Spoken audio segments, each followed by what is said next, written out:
As we record this, it's probably over 37 degrees Celsius outside. You might be able to tell by just looking at our foreheads, the film of sweat. But the reality is that heat waves, extreme heat, are becoming more common in the UK and Europe, and people are trying to find solutions to that problem. And one of those solutions has been air conditioning.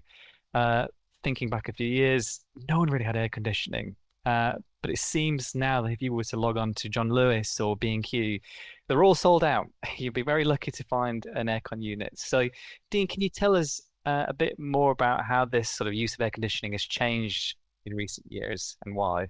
Sure. Thanks, Tom. I think the key point really is that cooling is shifting from something that's been seen as a luxury to something much more like essential infrastructure, given the temperatures that we're having to withstand.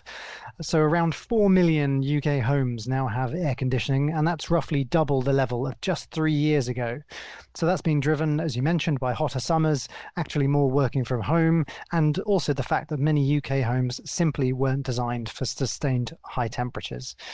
Clearly, though, it's not just the UK. The IEA, and effectively they're the gold standard for global energy data, they project that 10 new air conditioning units will be sold every single second for the next 30 years. That's not just you and your Amazon orders, but it's also fueled by higher living standards worldwide alongside those higher global temperatures. So the air conditioning boom is really a visible sign of a longer term shift in the global climate. That is a few crazy stats that you've just gone through there. The sheer demand for air conditioning unit increase is insane. And you're right, I did manage to pick one up pre them all selling out. Very, very lucky.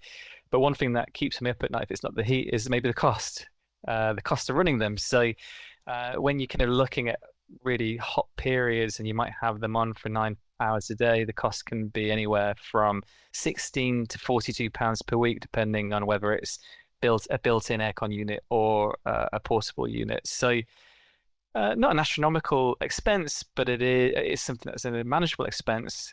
But it's definitely just another bill that gets added on to the numerous bills that people are contending with at the moment. So that's sort of the economic impact for the individual. But let's take a step back. What's the wider economic impact for energy demands? Yeah, so energy demand, as you can imagine, increases dramatically. They're pretty energy intensive pieces of kit. So daily power demand over the sort of past heat waves rises around 14%, and electricity prices increased to 2 or 3 times their usual levels during heat wave periods. You also need to think about the recursive impact on climate change. More energy consumption means more carbon emitted, means higher temperatures. I wonder what the demand will be greater for aircon or AI. Maybe that's a topic for another day. But other than energy demands, what are the other perhaps less thought about economic impacts of heat waves? Sure. So the UN's Secretary General, he was speaking at a conference on climate action this month, and he captured the mood quite nicely when he said London isn't just calling, it's cooking. And his comment wasn't just about London. His wider point is that climate disasters are becoming more frequent, more destructive, and more costly. So I've got three impacts for you to think about. The first is that heat waves reduce productivity. I'm sure not for you, Tom, but for others.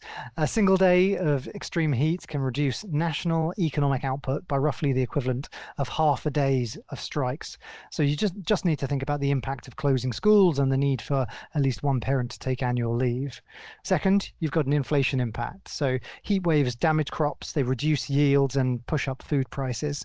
There was a drought in Spain in 2023, and that contributed to record olive oil prices, while we've actually had previous Ask the Farm Manager and Bite-sized sessions on the cocoa market, where you've seen prices there surge over 280% at one point since 2024. And this is due to West Africa being in a region with prolonged drought and erratic rainfall. And that's where about sort of 70% of the world's cocoa is produced.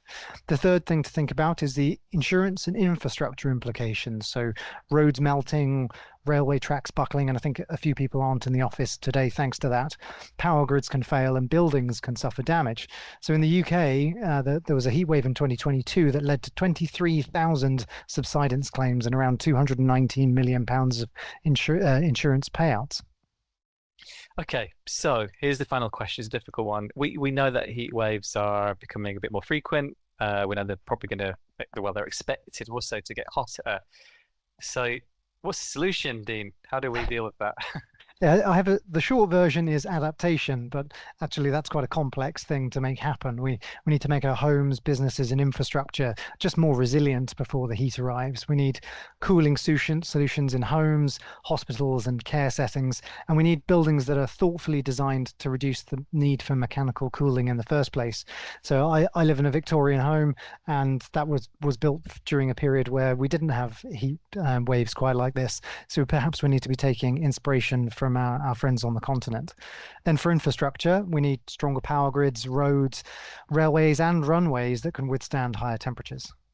Okay, so the takeaway: extreme heat waves is starting to become more commonplace. But the interesting thing is, it's not just theoretical, but there are real world economic impacts now from that change in climate. So interesting stuff. And I guess the other takeaway is when the aircon units come back and sale again, let me know because I wouldn't mind purchasing a second one just to double up for the next heat wave whenever that one comes.